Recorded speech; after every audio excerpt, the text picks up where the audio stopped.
আসসালামু আলাইকুম। হ্যালো বন্ধুরা, আমি এখন রাংপানিতে। এটি সিলেট জেলার জৈন্তাপুর উপজেলার মোকামপুঞ্জি গ্রামের কাছাকাছি একটা জায়গা। আমি আপনাদের দেখানোর চেষ্টা করছি এখানকার লুকায়িত সৌন্দর্য। আমার সাথেই থাকবেন। মূলত রাংপানি একটি পাথর কোয়ারি। আপনারা এই লেকের মধ্যে দেখতে পাচ্ছেন।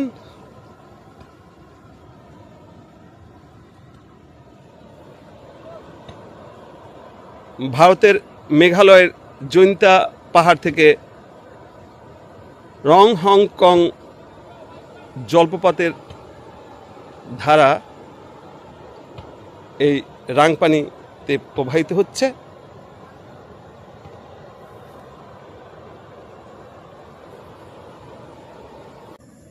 বিজিবি এবং বিএসএফ এর কড়া নজরদারির কারণে সামনে যাওয়া যাচ্ছে না। বুঝতেই পারছেন আমি এখন কেমন জায়গায় আছি।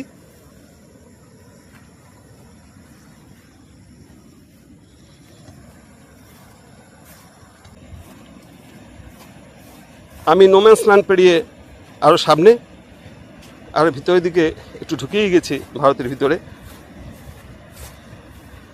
অল্প সময়ের জন্য আমি একটু রিস্ক নিচ্ছি।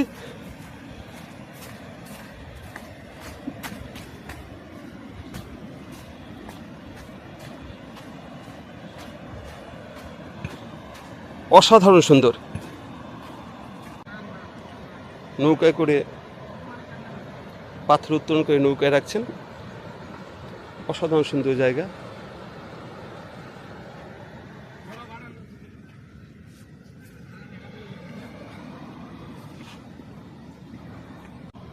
আরো কাছ থেকে দেখানোর চেষ্টা করছি রাংপানি।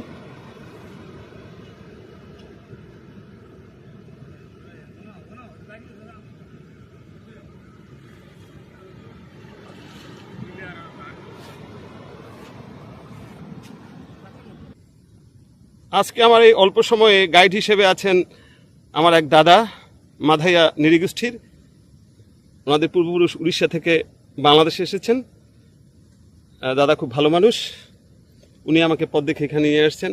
আমি এবং দাদা ছাড়া এবং কয়েকজন শ্রমিক ছাড়া এখানে আর কেউ ছিল না। পুরো এলাকায় শুধু পাথর আর পাথর।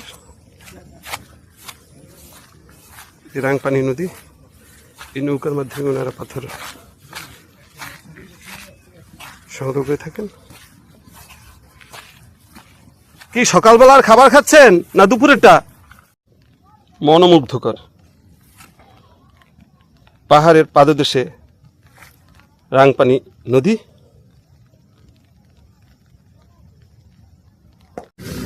রাংপানি কিভাবে আসবেন? বাংলাদেশের যে কোনো প্রান্ত থেকে সিলেটে আসতে হবে। সিলেটে এসে জাফলংগামী যে কোনো বাসে শ্রীপুর পিকনিক স্পট ও জাফলং বোর্ডিং স্কুলের অপোজিটের কাঁচা রাস্তা ধরে, অর্থাৎ শ্রীপুর চা বাগানের ভিতর দিয়ে আপনার ভিতরে ঢুকতে হবে। ভিতরে গেলেই পাবেন মোকামপুঞ্জি, খাসিয়াদের বসবাস এখানে।